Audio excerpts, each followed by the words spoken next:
welcome you first, our officials from the Department of Tourism, Culture, Arts, Gaeltacht, Sport and Media, to this meeting in Committee Room 1, and this is the committee's first meeting to examine the Public Service Performance Report and to hear from yourselves on what was delivered with public monies across the relevant departmental programme areas. So to this end, I welcome Patricia Murphy.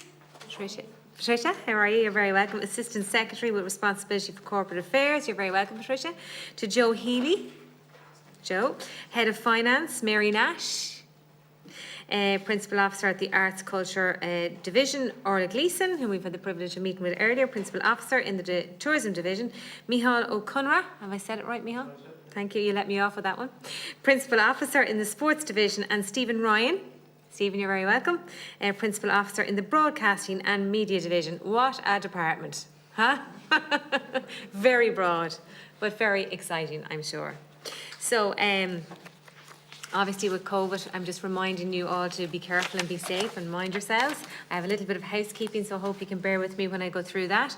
The format of this meeting is such that I'll invite an opening statement, no more than 5 minutes on behalf of the department, which will be followed by questions from my colleagues. As you're probably aware, the committee may publish the opening statement on its website following our meeting today. Before I invite you to deliver our opening statement, which is limited to 5 minutes, I wish to explain some of the limitations in relation to the parliamentary privilege and the practice of the House as regards reference they make to other persons in their evidence. The evidence of witnesses physically present or who give evidence from within the parliamentary precincts is protected pursuant to both the Constitution and the statute by public or absolute privilege. Witnesses are reminded of the long-standing parliamentary practice that you should not criticise or make charges against any person or entity or by name in such a way to make him, her or it identifiable, or otherwise engage in speech that might be regarded as damaging to the good name of the person or entity. Therefore, if your comments are potentially defamatory in relation to an identifiable person or entity, you will be asked to discontinue your remarks. Members are reminded of the long-standing parliamentary practice to the effect that they should not comment on, criticise or make charges against a person outside the House or an official either by name or in such a way as to make him or her identifiable. So after all of that housekeeping and tongue-twisting text, I would like to ask Patricia to make your opening statement. Thank you, Chair. I wish to thank the committee and welcome the opportunity to speak to the Public Service Performance Report for 2021 for programme areas A, B, D and D of O33 in the Department of Tourism, Culture, Arts, Gaeltacht, Sport and Media. I understand that the Joint Committee on Irish Language, Gaeltacht and Irish Speaking Community will address programme C. The context in which the Public Service Performance Report for 2021 is framed was the year in which the department sectors were amongst the most seriously affected by the COVID-19 crisis. The sectors employ many thousands of people that are vitally important to Irish society for our individual and community well-being and our national economy. The public health measures necessitated by COVID-19 in 2021 enabled us to protect the most vulnerable in our society, but also had a profound impact on our ability to watch a match, attend a live performance, enjoy a weekend away and participate in arts and cultural activity. Since the lifting of restrictions, the sectors of the department have been safely and successfully reopening. However, rising inflation and the war in Ukraine are factors which cast a shadow over the recovery. For the period of the Public Service Performance Report 2021, a key priority was to continue support for these critical sectors to allow them to stabilise and assist their recovery. I would like to draw the committee's attention to a number of key indicators for 2021 in relation to these sectors. In relation to tourism in 2021, the huge impact of the pandemic on the sector meant that the normal quantitative information on the performance of the sector was not available.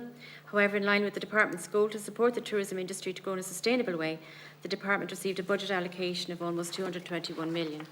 This allowed for the development of new schemes to support the industry, including the Tourism Business Continuity Scheme to support tourism businesses survive throughout the pandemic and help drive the recovery of tourism, a marketing group scheme to drive significant levels of domestic and overseas business, an outdoor dining enhancement scheme to develop outdoor dining capacity. In relation to tracking overseas visitors' numbers and revenue, it should be noted that the Central Statistics Office air and seaport surveys were suspended in March 2020. The CSO is working on a new survey design to significantly improve the quality of the statistics produced from the survey, with the first publication likely to be after the summer period. In relation to arts and culture, funding totalling 341 million was allocated by government to support the arts and culture sectors in 2021, including 130 million allocated to the Arts Council and 50 million to support the live performance sector. This allowed for the funding of 897 arts organisations in 2021 as well as an increase in the number of individual artists funded from 700 to 2,202. In terms of live performance supports, the funding allocations provided for the following. Under the Live Performance Support Scheme Capital, over 19,000 days of employment were created. Under the Live Performance Support Scheme Current, approximately 53,000 days of employment were created. Under the Local Life Performance Support Scheme, all 31 local authorities participated and over 5,500 individual artists, performers and workers benefited from the scheme. Under the Music and Entertainment Business Assistance Scheme, 1,088 grants were approved for MIBAS applications across the industry. And under the Event Sector COVID Support Scheme, over 480 grants were approved to those supplying services in the event sector. In addition, Culture Ireland supported 1,560 artists to present 221 projects. In relation to sports and recreation services, the COVID-19 pandemic also had a material impact on the levels of participation in sport and physical activity in 2021, as gatherings were restricted for a significant portion of the year. The pandemic also impacted significantly on drawdown rates in respect of the Sports Capital and Equipment Programme and the Large-Scale Sport Infrastructure Fund. Funding totalling $225 million was allocated by Government to support the sport and recreation sectors in 2021, including almost $140 million allocated to Sport Ireland. Additional funding of $73.6 million was allocated to help sports organisations recover and grow post-pandemic, support the grassroots networks of clubs and local sport partnerships, and ensure that people of all ages and abilities return to sport and physical activity. This funding included field sports funding, a resilience fund for the national governing bodies, and a sports club resilience fund, a swimming pool facilities fund, and a resumption of sport and physical activities fund. In relation to equality budgeting, 2021 saw increased expenditure in respect of the Women in Sport funding programmes to ensure opportunities continue to be provided for women to participate in sport and support female involvement across the 4 target areas of coaching and officiating, active participation, leadership and governance, and visibility. In broadcasting, funding totalling $280 million was allocated to the broadcasting sector in 2021, with all broadcasting targets being met. This includes RTE expenditure on independently produced television and radio programmes of almost $40 million, as well as an average of 13.45 broadcast hours of Irish language programming per day. The Department recognises the key role its sectors play in equality, wellbeing and sustainability across Irish society. The focus of the work of the Department is in supporting the development of these sectors and assisting to improve the well-being of citizens. We wish to thank the Committee for the opportunity to speak with regard to the overall positive performance of the Department as published in the Public Service Performance Report 2021, and we look forward to addressing any questions you might have. Thank you. Thank you very much, Patricia. And I think that's just it. It's just your statement is in relation to an opening statement. Thank you very much. Senator Bourne, maybe before I go to you, are there any of the rest of our officials kind of want to make a general summary or comment on your own areas of expertise? No? No, that's okay. Senator Bourne, have you any questions or comments? Yeah, I think just first of all to thank all of the officials and witnesses, but I think also to people within the department and the wider agencies, because during the COVID period, and it's something that needs to be acknowledged, the services that you were providing, the sectors that you were dealing with, arts, sport, tourism in particular, were among the worst impacted by COVID. And in terms of quite a number of the schemes that you talked about that were administered by yourselves, a lot of those had to be designed quickly and adapted, and certainly from, there would be pressure being applied from the likes of us. So I think it should be acknowledged on behalf of the committee to thank your work, but also those of all of your officials who I know, put in tremendous work trying to adapt and deal with those. And I think just when we hear some of the numbers, it's often that, because things in most cases ran so smoothly, we don't appreciate that. And I think this is an example of, the public service responding at times of crisis very well. And I think it is important, Chair, that we put that on the record. I think I've one general question, which is, I suppose, even the name of the department at times, and sometimes we're not even certain the correct order that place them in. It's nearly a quiz question. But I guess, it was bringing together a number of different departments and elements. And you might talk about, has that worked relatively well, and how you can ensure kind of coordination. I mean, we certainly would have had, and I'm even thinking just in terms of discussions in our committee, where we were dealing with issues around abuse in sport, which obviously impacts in certain ways with the online safety and media regulation legislation. So it's about trying to ensure, even within the one department, there's a level of coordination. I can address that. The department is relatively new, formed after the change of government in June 2020, and was provided for legislation then in around September 2020 when various functions transferred out and the others transferred in, so relatively new. But there is a commonality in terms of the overall purpose of the department in the context of, I think, citizen engagement, in the context of, culture, arts, sport, broadcasting and media as well, and tourism. So there is a commonality of purpose, and that so the departments, I think, functions sit quite well together. There is the department, as part of its reconfiguration, is very conscious of the need for the different sectors to kind of talk to each other so that we can actually, I suppose, identify the areas and have cross-cutting goals. So there are a number of structures in place. The department has an established kind of strategic policy and projects unit where we will do look at the various policies, provide policy advice, do evaluation, cutting across all the areas of the department. Also, in the context of the development, say, of our statement of strategy, which was published last year, we have a series of cross-cutting goals in the area of diversity, equality, climate change, female participation, sustainability, where we have as well goals and objectives identified all across the areas. So where we have, I suppose, common themes, corporate division, the area I work in, will actually bring the different sectors together to discuss what our goals and targets are and how we can actually all learn from each other as well, and that's working well. Okay. Agus beidir ceist Micheál le Hill, tá caine dainte servicí rialtas I rian COVID agus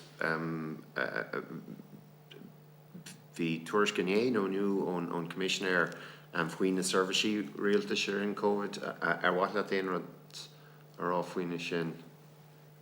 Yeah, well, it's so the mission play like course sport usually good read, and the course go to some gur file show tour school commissioner sang so Tán rain streets around the girls gober bit in the dankri figura agus such a tour lassie streets shin lesson rachti shin to sul thousand her servicey pilot street regas ach their Haggins for him round the girls so score and course the guy get pushing on the ladies minute Come on, let's information. Thank you very much, Senator. So I'm going to hop and skip a little bit across the different programmes first. I'm going to go to Programme A, Tourism. Who will be answering tourism now? Orla? It's definitely your turn. I just want to maybe extrapolate a little bit the rationale for selecting air access capacity as an appropriate impact indicator for the tourism services programme. Well, I suppose that gives you an idea of the capacity for visitors from overseas to come into the country, because ultimately, if there isn't capacity on the airlines, then the capacity for visitors to come from abroad is greatly reduced. And certainly, I think over the last 2 years during COVID, there was a great diminution in the access to the state. Now, I think this year we've seen... That wouldn't have been more obvious to come under transport rather than this, would it? Well, yes, of course it is. I suppose it is a reflection of transport, but I suppose tourism, while in this department, obviously depends on an interaction with other government departments. So, for example, airlines, the services. So, but I suppose it is an indicator in terms of just the capacity for overseas visitors to come to the state, Okay, and maybe a little bit more on that. The impact of a change in calculation metrics on the values obtained in 2021 for the changes in air access capacity and how the 2021 value can stand in comparison to 2020 and 2019 values. Sorry, could I ask you to repeat No the problem. question? I just wondered if you could talk to us a little bit about the impact of a change in calculation metrics on the value obtained for 2021 for changes in air access capacity, and how the 2021 value can stand in comparison to 2020 and 2019 values. If it's okay, Chair, I'll revert to you me. in That's detail, fine. yeah. That's fine. Yeah, okay. I'm going to move to programme B and arts and culture, my very favourite of all of them. Mary, I suppose it's going to be your area of expertise. If you could talk to us a little bit about the impact indicators that directly measure the impact of funding from the output indicators. Thank you, Chair. And we're looking here at the, I'll just go down through them as they appear. So the first one is the arts organisations funded. Now these are funded from the significantly largest number of those is from the Arts Council, and a smaller number from the Department, of course. And the individual artists, almost all of those come from the Arts Council. The Pilot Live Performance Scheme, this is a particular COVID scheme, and in 2020 we introduced the pilot, and we funded 58 organisations under that, and then in the 2021 the pilot worked very well for us, or for the industry, I suppose, and then we went to do the full-scale programme in 2021, and that funded almost 250. The feature film, the feature film and projects from Screen Ireland look very impressive there, but I will say that the 2020 was a poor year because the production had stopped for a significant portion of the year and then restarted in the autumn. So a lot of the funding that should have happened in 2020 fell into 2021. So 2021, I think, as you know, Chair, it was a record year for the audiovisual in Ireland. And when you have a record year like that, we're always looking to 2022 and we're saying, what's going to happen to 2022, because 2021 was so good. And the film skills development participants, that's particularly one that we're particularly proud of, because Section 481, as you know, is the film tax relief for the industry. In 2019, in the latter half of 2019, we introduced the linking of much stronger training requirements from Section 481 recipients. And it was really coming in, the success of that programme really came into being in the late part of 2020 and in 2021. So instead of having what we call trainees who were kind of more or less new entrants into the programme, the emphasis that we put on it now is lifelong learning. So you could have a new entrant into the industry, or you could have a very experienced Irish director shadowing an international director, somebody like Neil Jordan here in Ireland, and that would be a training intervention. Also, this year we're pushing out bystander training, bullying and harassment training, and unconscious bias training, which will be free, and we hope that in about 2 or 3 years' time that everybody who works in the industry will be required to do that training. So initially in the next year or so we'll be asking that the principals, the director, the producer has done that training. But since it's free and each of the modules take about an hour, it's not a huge burden on the industry and on the individuals in it, and hopefully it will bring us. Who devised the programmes, Mary? The Screen Ireland, the department, and our consultants, our partners in this, the Irish Theatre Institute. So I think you've all talked to Siobhan Burke and Jane Daly, and they. As we've gone through this, Chairman, it's all learning for us, because we're kind of really at the cutting edge.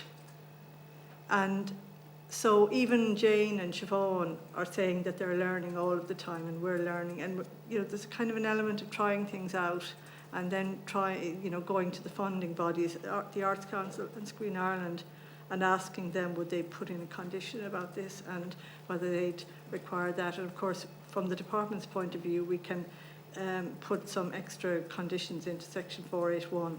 So I think we're all well aware of the reports of negative and bad damaging behaviours in the industry. Now, it's not only in our industry, but we still have to address it. So we're all kind of helping each other along. And of course, the Minister, this is one of the Minister's priorities, and she's, very supportive of this. So, So all those training schemes that you've mentioned, just refresh my memory again, there's 3 there you mentioned, was there? yes, the 3, what we call self-led, they'll be online. They're bystander training, they are the bullying and harassment training, and unconscious bias are the training. Okay. So hopefully, I've done one of them myself because we're just testing them now. Hopefully we'll be launching them shortly, but in time maybe we can circulate them to the committee members. Excellent. I'm sure the committee, because we've covered a lot of those topics, will be more than happy to hear about them.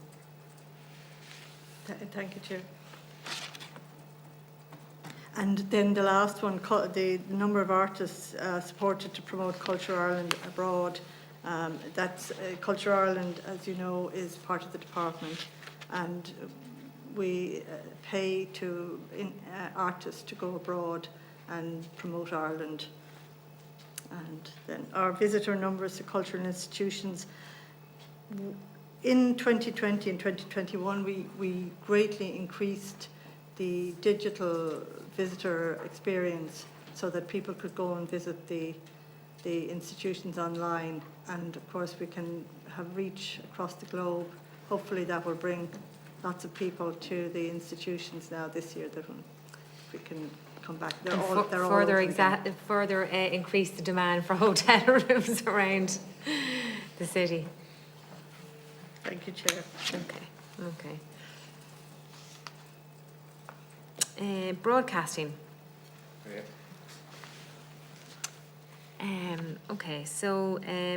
I just wondered if we could talk a little bit about the lack of output or impact indicators for the community media piece, such as expenditure on community broadcasting, the number of hours of community broadcasting per day, and the reach on community media.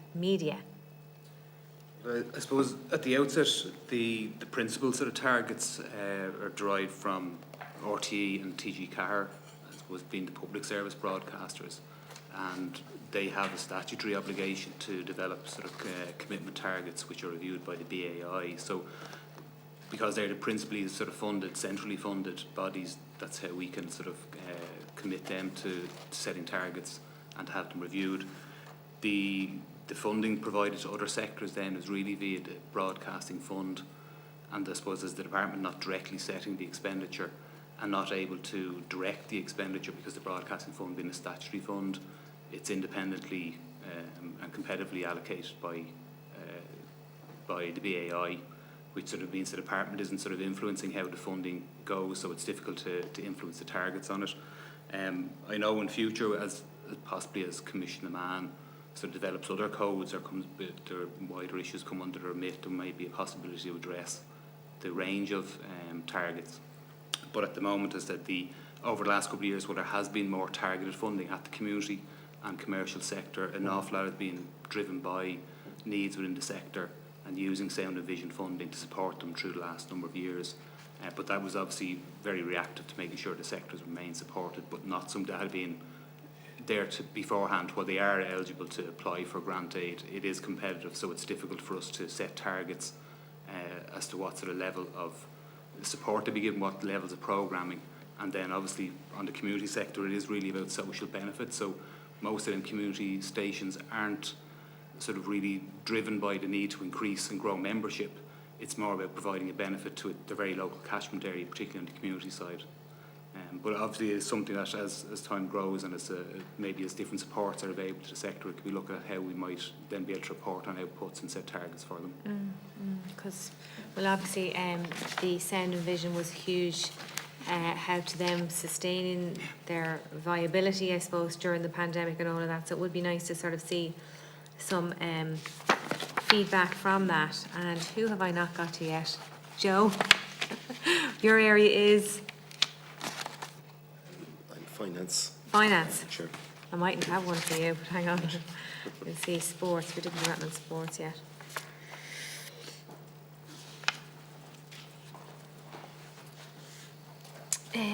Yeah, who does cover sports?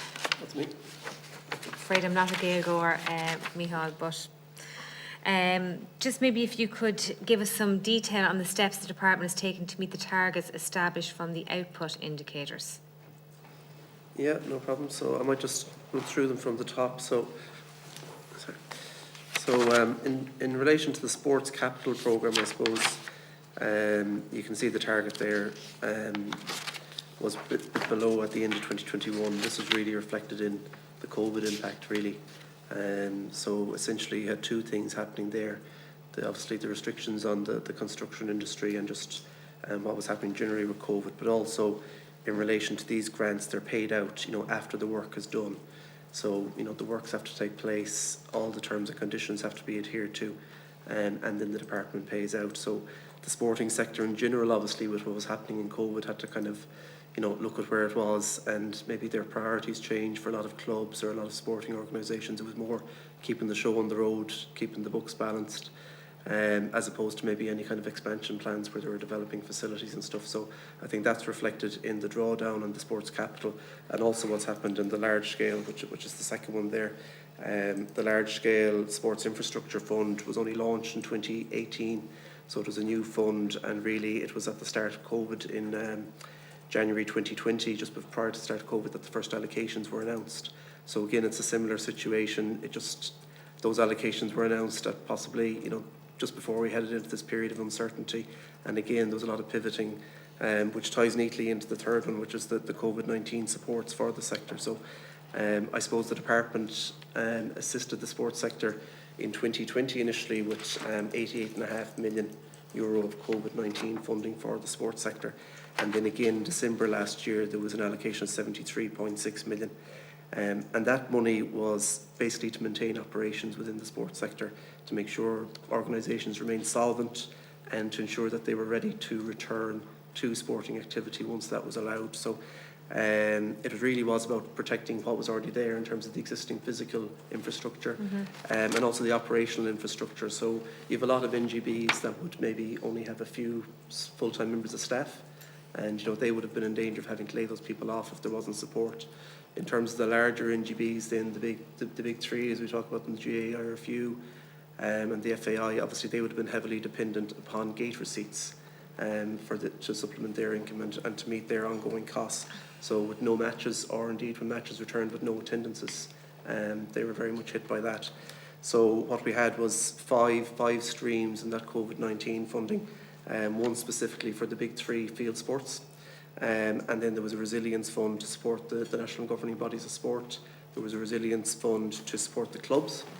There was a dedicated swimming pool and facilities fund that was administered through Ireland Active, and then finally a resumption of sport and physical activity fund. So look, I think those schemes were quite successful because they have maintained what was there.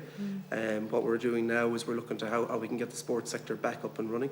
So Minister Chambers launched a winter initiative there in January to try and get people back into sporting and physical activity.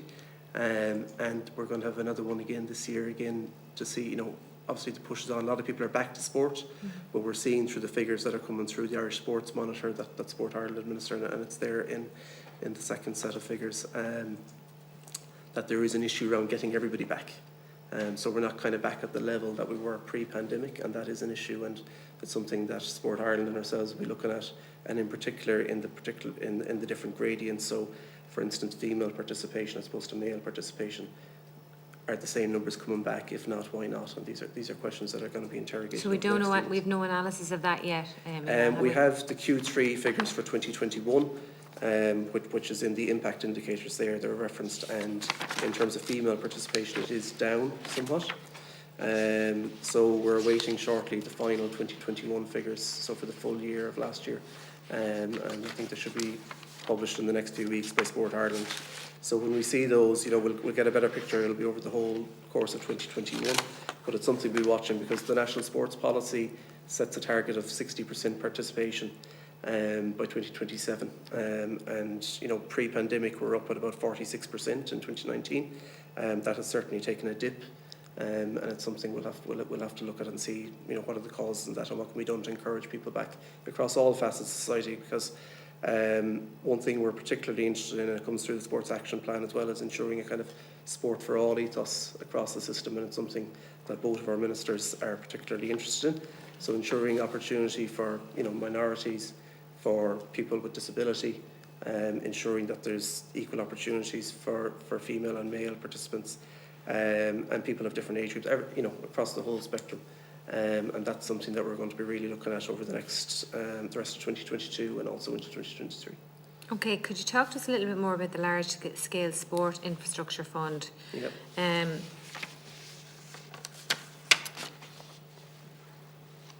Just in terms of, you said it was launched in 2018, just before COVID hit. Yeah, so that was the start of the scheme. But I suppose the first allocations were made in January 2020, right before.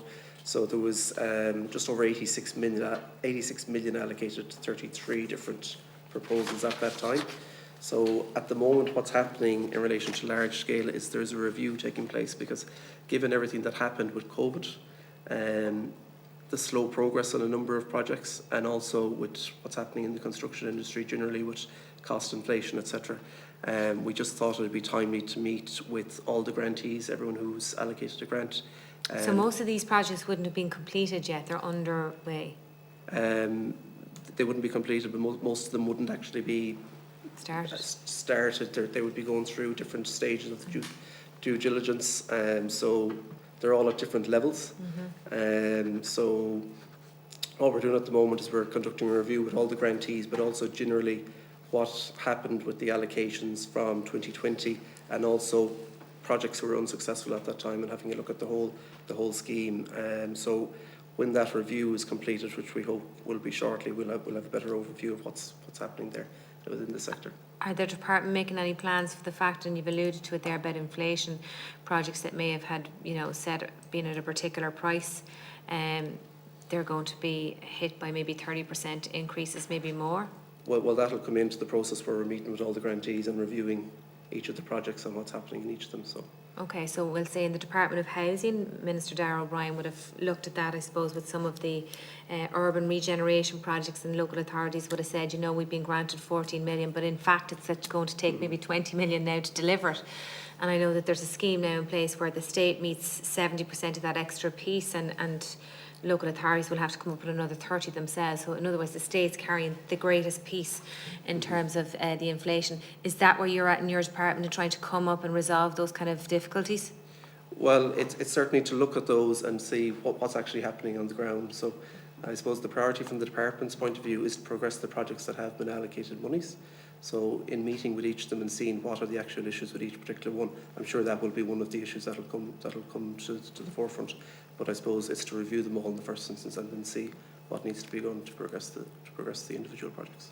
Okay, and on a different topic, but still within sports, Micheál, you might talk to us a little bit about the detail on the breakdown of the number of international competitions across 2019 to 2021 in which Ireland participated in and which Ireland won medals. Number of medals, yeah. Okay, so again, if you look at the 3 years, 2019, 2022, 21, again, it's reflective of what happened with COVID. So while the figures for medals were 80 in 2019, 14 in 2020 and 62 in 2021, that really reflects the fact that within 2020, a lot of competitions didn't take place due to the pandemic. And 2021, then things were getting back off the ground. But it was quite a successful year. Obviously, we had the Olympics last year, very successful there in terms of 4 medals, but also in terms of the number of top 8 finishes and whatnot, and also a very successful Paralympic Games. So, look, there are particular targets set down by a new high-performance strategy, which Sport Ireland launched last summer, just prior to the Olympic Games. And for the first time, there are medal targets set down for the coming Olympic cycle, so 2024, 28 and 2032. So that's a new departure, but we feel it's good in terms of focusing the high performance element and also directing our funding, so we can actually see progress being made in particular areas. A lot of sports are moving more towards more targeted high performance funding in particular areas, and that is something that the department has worked closely with Sport Ireland on. So we would hope to see in 2022 a more reflective figure there of a full year of competition, unaffected by COVID. But we'll see what the rest of the year holds. Okay, I'll give you a break. Orla, I'm back to you. Fáilte Ireland have given a written evidence submitted to this committee back in 2021 in December, estimated that, this is 2021, right? Estimated that 40,000 vacancies in the industry within tourism. So I'm just wondering if you could maybe talk to us a little bit about whether the severe skill shortages if that severe skill shortages was in the industry prior to the pandemic, and if not, how employment in that sector can be returned to the 2019 levels, where there's still a large number of estimated vacancies. Sure. I suppose the first thing to point out is the Department of Fáilte are working together with industry and other departments to address those skills shortages. And in particular, Fáilte has an extensive plan in place to support the tourism industry, because it has initiatives like a marketing campaign to drive awareness of the live jobs, a range of supports around recruitment, the industry's actual recruitment capacity. They have a transition year programme to introduce the tourism industry to transition year students.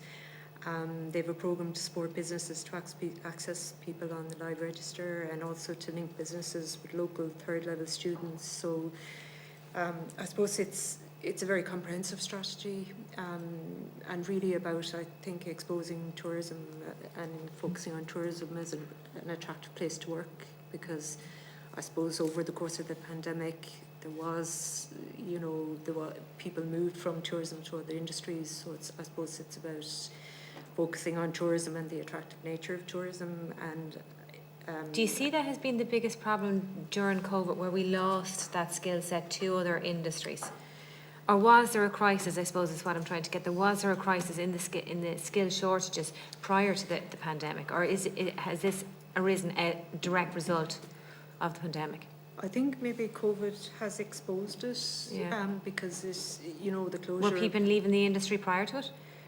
I suppose I don't quite know, but what I think COVID did expose was people left the industry because the industry closed for so long. And as I think maybe Fáilte explained to you, I know they came into the committee a couple of weeks ago, and as did the department. I suppose they did an extensive piece of research around the reasons why. So this comprehensive plan is an attempt to address that and to attract people back into the tourism sector. So just to recap, the plan, as in its comprehensive summary, is that it's to get back into schools, to get into colleges, to encourage people. I know when the Restaurants Association, and Laura, you can correct me if I'm wrong, when they were here, they talked about we need to go abroad to find staff, to get people to come here to work in this industry, the difficulty around visas and that. Is that all part of the plan that you're talking about? It is, but I suppose this is maybe, it's immediate and longer term recruitment strategies, and I suppose that's the purpose of initiatives like the transition year work placement. That's part of the longer term strategy. When you say transition year work placement, do you mean transition year in school? Transition year in school, yeah. Okay. So it's to Fáilte have designed that programme, and I suppose it's about exposing even school students to the idea of the tourism industry as a viable or as a career option, so. And has the department taken on the idea that's been given to us here at committee in terms of going abroad to find the skill set and encouraging them to come to Ireland to work? I suppose that would be more an issue for Fáilte rather than the department as such, and certainly I can ask Fáilte to come back to you in terms of you know, if they've addressed that in terms of going abroad, I suppose that's maybe a more immediate issue, but I suppose there's the longer term issue too of getting people back into the industry and you know, exposing the industry as an attractive place to work. And say, for example, Falta is developing an excellent employer programme, and that's what they want to do with that is to showcase, you know, good employers across the country and to help people or to help businesses to improve their employer practices and reputation, you know. Okay, well, it's a difficult one, but one that needs to be addressed. And I think you know, you were in the debate and the discussion earlier on, and I am convinced that recruitment and retention is another huge part to play in the, you know, in the difficulties within our tourism sector. And I do believe that was a key point that has been made to us in prior committee meetings, that we've got to sell, you know, in terms of trade shows abroad to try and recruit and encourage staff to come to this country to work in that sector, you know. I'm just trying to see if there's anything I missed. I might just pop back to you, Mary, if that's okay. On the arts and culture sector, the impact indicators, visitors to cultural institutions and the number attending national cultural institutions, learning and participation events are measures of activity, not of public service quality. Is there no equivalent output indicator that relates to the national cultural institutions?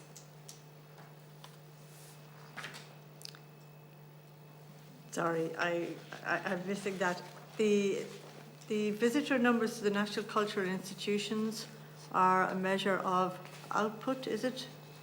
A measure of public service? There's no equivalent output indicators that relates to the national cultural institutions, and therefore the selection of such inputs indicators where equivalent output indicators are missing. I know that's a bit of a tongue twister.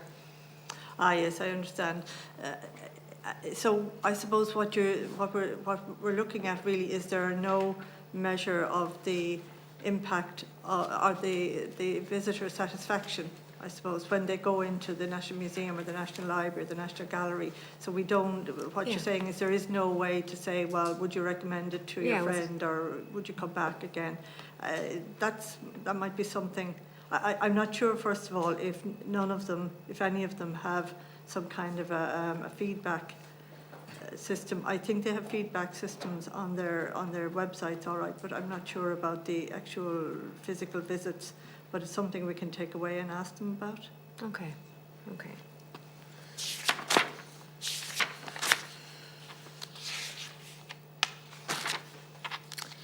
And I think I may have come to the end of my line of questioning, folks.